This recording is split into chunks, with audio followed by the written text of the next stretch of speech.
It's right there. I'm sorry. I thought you had it up there. She's Right not here. here. Can I've already switched the mics over to Oh, yours. so it's me. Yeah. Sorry. What? All right, museum visitors, we're going to get started here at the Daily Planet Theater in just over Oh, 2 minutes all right. for That's Dino good to Dig know. Live, your chance to meet and chat with museum paleontologists who are working in the field in Utah this very moment. Did she lock up? I don't know. Lisa, if you can hear me, just so you know, even though we haven't officially started yet, you are up on screen and the audience can hear you. You know, no hot mic moments. It is. Oh, okay. Hi, everybody. How you doing? They said hello. It's live. Oh, it is. Hello, everybody. I guess.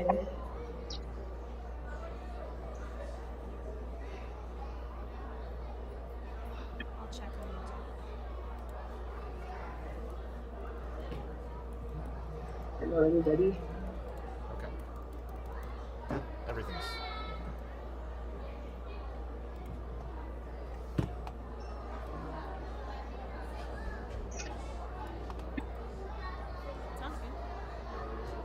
Okay. You gonna do stage light? Oh, you don't, not right away, but just let me know. Okay. I'm still getting this flicker.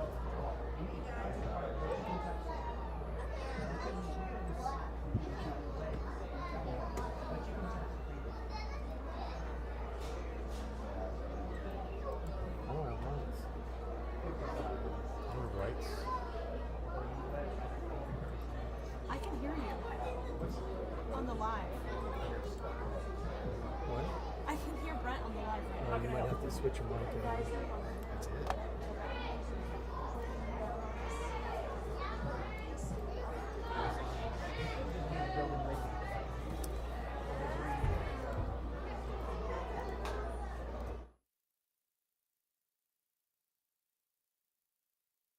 All right. Everybody is coming in and taking their place in the theater. Just a reminder, please do not drop anything off the balconies. Do me a favor, all right? Be nice to the people below.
All right, everybody, let's get started.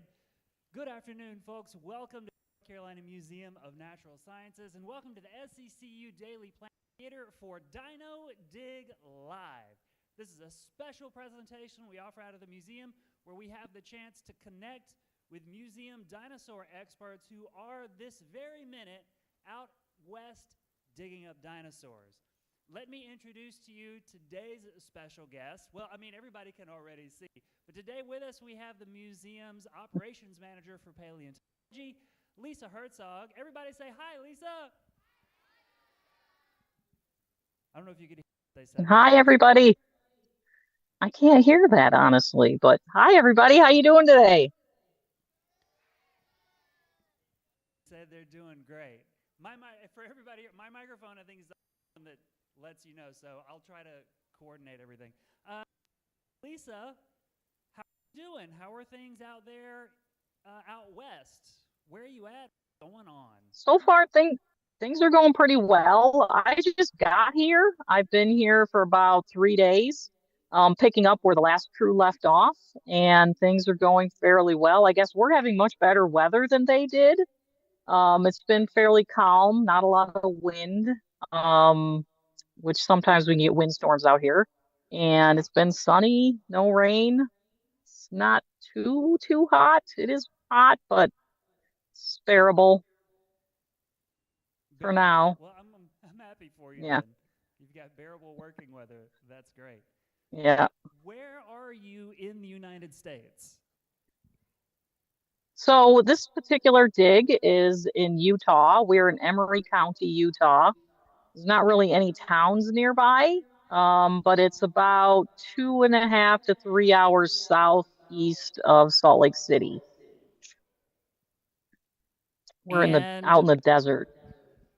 yeah, definitely out in the desert. Well, the landscape looks incredible. It looks like a beautiful place to It's work. it's very beautiful out here. Yeah, there's a lot of nice scenery, lots of wildlife. Just kind of a nice, peaceful place to be. Tell us a little bit about what you've been up to. How's the work been like? Are you finding anything fun? Snakes? We're working a quarry that was discovered a few years ago. We worked it last year, and when we left at the end of the season, there was still a lot of bone coming out. And so we covered it up until this year, and the crew came back and we uncovered the quarry, made it a little bit bigger, and we're still finding a lot of bone coming out of this quarry. The quarry's called Truth or Consequences. And some of the stuff we're finding are microfossils, which are real tiny fossils. We're finding a lot of little teeth and fish scales, things like that. But we're also finding some dinosaur material in this quarry. And we have been excavating and collecting bones from a juvenile Eolambia, which is a duck-billed dinosaur. And we're slowly working our way back farther into the hillside to collect as many bones of the skeleton that is there. So you found the fossils. How did you find this dinosaur to begin with? How did you know that it was out there in the middle of the desert? Yeah, well, our crew comes out here every year. We're led by Lindsay Zano, the head of Paleo, and we're specifically looking in these particular rock beds called the Mustn't Touch It member of the Cedar Mountain Formation. The rocks here are about 90 to 100 million years old. It's a time period that's a little less well known than other dinosaur era beds. And we're finding new things here that are being named that are helping us fill out some evolutionary patterns during this time period. And we're finding things that haven't been discovered before. Oh, wow, that's really cool that you're making lots of brand new discoveries. Did you know Yep. that you said that this was a part, like a time period in the rock that hasn't been well studied. So did you go looking for particular kinds of dinosaurs that you wanted to find, or is it just about looking in the right time period? more about looking in the right time period. So you go look in the right time period. This area has been known for fossils in the past. Um, you're just, it's more about being lucky or, finding, you can't target a specific thing to find. You find what's you're going to find. You're going to, what is there, what is eroding out of the bedrock is what we find and what we collect. And part of the Very reason cool. this particular area is a little less well known is because there's a lot of fossil material that comes out of the mustn't touch it. But it's a lot of it is very fragmentary and it's not very well preserved. And so we never find a complete articulated, beautiful skeleton like, say, the dueling dinosaurs. We don't find that out here just because of the sediments are a little bit different. But we do find enough of skeletons that we can name things. It's just not quite as beautiful as some of the other stuff. And so in the past, a lot of paleontologists went where the easy, pretty fossils are. And that's why those formations are very well studied. And things like the mustn't touch it are a little less well studied because they're fewer, a little bit more hard to find, takes a little bit more to excavate them, and they're not as well preserved. Okay, very cool. If you are here in the Daily Planet Theater with me, whether you're on the first, second, or third floors, if you've got questions for Lisa that you want to ask about working in the field as a dinosaur expert, as a paleontologist, just wave at me, raise your hand. If you're up on the balconies, I'll have you just yell down at me. And if you're down here with me on the first floor, or if y'all up there want to come down here too, you can actually come up on stage, use the microphone, talk to Lisa yourself. So I'm going to look around. If anybody has a question they want to ask, just wave at me real quick. And if questions come up at any point, you can raise your hand and ask them. So Lisa, what has life been like out in the field? Like, what is it like to actually be in the desert and doing this work every single day? Well, our particular camp and crew, we camp the entire time we're out here because there's no hotels nearby and it's cost prohibitive to do that. And so behind me, you can see our little base camp. We've got a big kitchen tent. We have a gear tent. Um, and we have kind of like a communal tent where we keep some of our food. And so this is where all the things are stored, but also where we do all our cooking and cleaning. And then everybody's individual sleeping tents are kind of spread out a little bit farther away. I don't think you can see anybody's actual sleeping tent from here. But it builds a nice sense of community where, we're all reliant on each other to make sure we get fed and watered properly.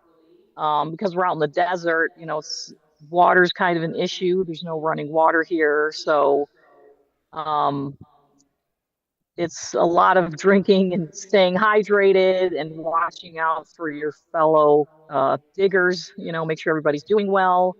And you just, after you're out here for a few days, you get into a nice little routine, get up, have breakfast, clean up, go to the quarry. From here, we hike to our quarry. It's only about a half a mile away, so it's a pretty easy hike. And we work in the quarry all day, excavating, um, just trying to collect everything we can out of that one small area. At the end of the day, we usually work till 6 or 7, come back, make dinner. The sun doesn't set till like 9 o'clock, so it stays light out pretty late. Um, Play some music, listen to some tunes. Sometimes we have dance parties in the quarry or at camp. Play some games, maybe frisbee or bocce ball or something, and then go to bed. And then you get up and do the same thing the next day. It sounds like a lot of fun and also a lot of hard work, but the payoff might be worth it. Yeah. Yeah. Certainly is a different experience than most people have in their lifetime. Oh, yeah, And definitely. sometimes if we're not specifically working a quarry where we found bones, we go out and hike the land and look for new sites. And, we look for any signs of bone starting to erode from the hillside. Um, and so we spend a lot of our time doing that too, or just hiking all day. So it's kind of like either you're sitting all day in the quarry or you're hiking all day looking for new sites. There's no like in between ground, you know. It's either sitting or hiking.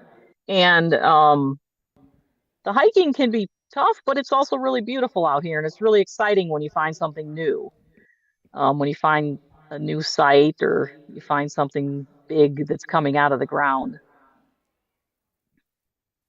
Very interesting. Very interesting. All right, so I've got an audience question for you, Lisa. So all you got to do on that screen back there. So tell us your name and then ask your question. I'm Noah, Hi, and I have hi a Noah. question. Have you found like any animals or kind of interesting things in the area you're in? Like live animals or fossils? Animals, live animals. Oh, live animals? Yeah, there's lots of really cool animals. It's a different ecosystem than what we see in Raleigh. And so out here we have um there's a lot of lizards that run around, desert lizards. There's snakes. There are bunny rabbits. There's pronghorn antelope that run around here. There's scorpions. There's lots of scorpions out here. There are, yesterday my son found a black widow spider in a tree, a bush right next to his tent. That was a little weird. Um, what else? Oh, we have mice and chipmunks and stuff like that, that when we're working the quarry, we have this little chipmunk that visits us like every afternoon. So we kind of trained it. We give it a couple of nuts every day, and every afternoon it comes by for its daily ration of nuts. Oh, that's fun. Um, yeah, so so there's lots of wildlife out here. The mice get into our tents at night, the food tent. We have to make sure we keep our food on lockdown all the time because they'll get into it and eat it. They they'll chew through the bags if we don't have them in tubs, locked up in tubs. But The yeah, there's things a you have lot to of wildlife out here. There's birds, there's lots dinosaur of birds, there's biologist. hummingbirds out here. A lot of people are surprised to hear that we actually have hummingbirds out here, but there are a few hummingbirds too. Right? There's dinosaurs above ground. Victor, can you check and make sure that's still on? Yeah, Yeah, I'm you're looking kind of at cutting in and out. I can't hear everything you're saying, Chris, but let me in from our stream. Well, okay. scaly. Have you found Okay. skin impressions? Oh, out here we haven't really found any skin impressions. I don't think because the sediment just doesn't preserve it the same way it does in other areas. Most of so far we've just been finding the actual bones themselves preserved and not skin impressions, unfortunately. Okay, that's interesting. What about the rock there in Utah so that you don't get impressions? Like a place like Montana, dinosaurs were found. We know Uh, there the are skin the must impressions. the yeah, so the mustn't touch it is more of a muddy, like a mudstone, a lot more muddy. And in Montana, where we're actually finding skin impressions on the dueling dinosaurs, that's more of a sandstone. So it's a slightly different depositional environment. And I think skin impressions are more common when the specimen's been buried rapidly. So it has to be buried real rapidly so there's no time for the skin to decay and erode before it becomes a fossil. So animals that die on the Gotcha. surface and lay out in the sun before they become a fossil, their skin erodes very fast, and they become a skeleton. And so if a fossil or if an animal doesn't get fossilized right away, you're not going to have a chance to get a skin impression. Oh, okay. I see. I see. So it's got to do with how the animal decomposes initially as much as it does, and Right. then Yeah, how it it's all about the taxonomic. fossilizes. It's all about the fossilization process. Yeah. Oh, wow. Fascinating. Okay, another one from the internet for you. Joseph wants to know if you found any new fossils of a dinosaur called Siach. Oh, yeah, they did. So before I got here, they collected some material that they think might be from Siach, part of a femur, I believe, Oh, because some of fascinating. the earlier Very cool. crews went to different sites. We haven't seen anything come out of the quarry we're working right now that looks like Siach. We're just finding that juvenile Eolambia. So Siach is a really large theropod dinosaur that is from this area. And we've only found like bits and pieces of it. And of course, we're always on the lookout for more Siach, but um, we haven't really had much luck finding anything substantial. We're just finding small pieces of it in isolated spots. All right. Thank you. The next one for you comes from Mara CS on YouTube, who says, do you have time to talk about Phodna? I have time to talk about Photna. Which is Yeah, a brand Photna's a new new species. dinosaur. Yeah, go ahead. Well, I was going to say, you have to tell us the full name of this dinosaur, Lisa. Okay, so a new dinosaur was just named out of this quarry or out of this area called Photna herzogii, which the people who published the paper are out of our lab, and they named it after me. The second part, the first part, Photna, is of Chamorro legend. I think it's quite an honor to have a specimen named after you. So this was something that I found out here, like 9 years ago, maybe. We found some specimens of this animal out here. We found some really good materials, like one of the best, like most complete things, actual skeletons that have come out of the mustn't touch it from a few different sites. And it's a semi-burrowing small dinosaur from this area that the paper was just published 2 days ago or 3 days ago, something like that. So it's brand new to the world, and it's really exciting. To see the paper out, and we're naming new things from this area all the time. Not all the time, but there are a few things coming out of here that are new. It's very cool. Congratulations on getting a dinosaur named after you. Thank you. It's pretty exciting. I was really, really shocked and surprised and honored when they told me what they were going to name it. Yeah, very cool stuff. Also, I can't help but notice you just said that this dinosaur was first found 9 years ago. So it took 9 years between Yes. finding it and then actually doing all of the excavation and then the research to name it, describe it, and get it published and tell the world about it. That seems incredible. Hmm. Yeah, part of that is just doing the fossil preparation. So when you go through the Dino Lab or the Dueling Dinosaurs exhibit in the Dino Lab, you can see the process of fossil preparation and kind of get an idea of how long it takes to take something out of the rock. In Photna, the specimen that I found of it was, it seemed like it was maybe a collapsed burrow that had multiple individuals in it. And so it was just like a giant mass of bones, which makes it even harder to prepare.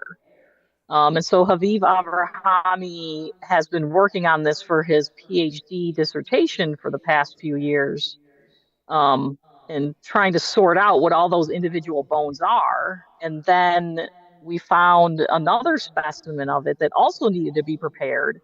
And because this was going to be named as a new species, we wanted to have as much information as possible to publish.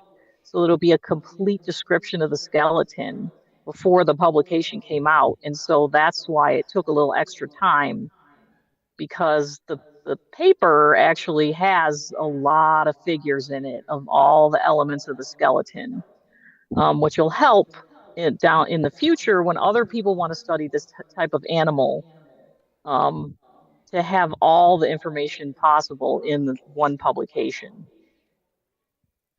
Very cool stuff. Very exciting news, too, out of the museum. So there were more questions from here inside the museum. Did you still have your question? Come on up. You can say hi if you'd like to be on the camera. And I'll remind folks, do not throw things off of the balconies or from the stage, because we'll just kick you out. I'm kidding. We won't be that mean. But don't do that. Okay, so tell us your name, and then you can ask your question. Ready, set, go. My name is Levi, and do you have T-Rex bones? Hi, Levi. So in this area, we don't have T-Rex. T-Rex is known from a different time period. So T-Rex is from mostly found in like the Hell Creek Formation, and those beds are 67 to 65 million years old. And where we're at, the fossils are about 90 to 100 million years old. So we're looking in rocks that are much older, and the rocks here is before the time period that T-Rex existed. So during the time that the dinosaurs from here lived, there was no T-Rex. The big predator here was Siach. So Siach would have been a T-Rex sized predator dinosaur that lived at this time. T-Rex was from a later time period, or a more recent, I should say. So T-Rex lived right at the end of the age of the dinosaurs.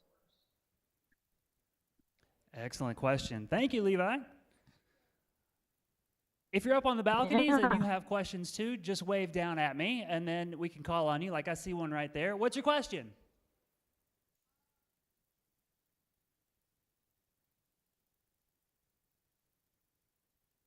Lisa, do you know how much food an animal like a T-Rex would have needed to survive? Ooh, I don't. I don't know that. Like how often it would need to feed and on what. Um, I'm not sure Or perhaps how, that could lead yeah, into that's a good kind of a question, slightly but different. Or maybe there's another good go question ahead. in there, which is like, what types of questions can you answer by searching for these dinosaur fossils? Like you can name new species, but what else can you learn from digging up dinosaurs? Um, well, the field of paleontology is really broad. And so there are people who study dinosaur, like eating habits. And you can estimate that, how much they would have needed to eat by their body size and looking at modern animals. Of course, there's no modern animal that's really similar to a T-Rex, and so it's hard to estimate that. But you can also look at their poop. So there's some paleontologists who just study dinosaur poop, which is technically called a coprolite. And you can actually find evidence of what they were eating inside of, if you find the coprolites. So there Some are some of ways of them trying to just have understand. plant material. Yes, yes. So some coprolites are just made, you can see plant matter in there, you can see plant material, but some of them actually have remnants of bones in them of whatever that animal was eating, which can give you an indication of what they were eating. It's just really hard to estimate how much they were eating. Does fossilized dinosaur poop also smell? No, it doesn't. That's No, why we like okay. it much better. Yeah, Just we collected a coprolite yesterday, actually. We found one in our quarry. It was kind of small. But yeah, we collected one yesterday. now, wait a minute. Now, how did you know, just pulling it out of the quarry, that you had a piece of fossilized dinosaur feces? You can tell by the shape of it. It looks a lot different than bone. You can tell that it's organic material. by its color a little bit, and It its just looks like a poop. consistency is slightly different than the surrounding rock. And yeah, it does look like poop. If you if you've ever been out, hiking and you see animal poop, on a hike like modern, it kind of fossilizes like that. It looks like poop. Very cool. I think that's fascinating stuff. That's really interesting. Yeah, So, yeah, it's interesting. one of our viewers online is very curious about the Siach femur. Is there anything else that you can tell us about the latest finds on that dinosaur? Since it was such a big and impressive specimen from this time period. It was big, and I'd say the most right now, the most pressing thing about that animal is that we're very disappointed in how little of it we have found. And when we're out here, we're always looking for more of it. We're always trying to find more of it, and it just seems very elusive. It's just not, we just haven't found it. And we find little pieces of something that was very big that we kind of assume might have been Siach, but a lot of times we don't find enough of it to really definitively say. Very interesting stuff. So, Lisa, you said you just got there. What does the rest of your time in Utah look like? We're going to be here until July 28th, and we're going to continue to work the Truth or Consequences quarry. We're trying to collect everything that's coming out of there. So we're trying to get all the bones out so we can shut it down. We're also going to check out a couple of other sites that have been found before, to look at them. There's another site, I think, that was where they think they found that Siach femur. We're going to go back over there and look at it, with some different eyes, because it was a few different people that were there before. We'll spend some time doing that. And that'll probably take up most of our time out here, honestly. Working the quarry is going to take a while. It's kind of slow going when you're doing a quarry. The Well, it bedrock sounds is very kind of exciting. hard. It's a lot of hammering and chiseling. Yeah, a lot of hammering, chiseling, and then carefully taking the bones out and wrapping them so that they don't break, so we can get them back to the museum to study them and to prepare them all the way. Are there going to be a lot of pieces coming back to the museum at the end of this field season, or will you have to cover them up and then go back next year? We're bringing everything back. So we Very keep a cool. log of everything we pull out. We map our quarries so we know how things were laid out when we pull the bones.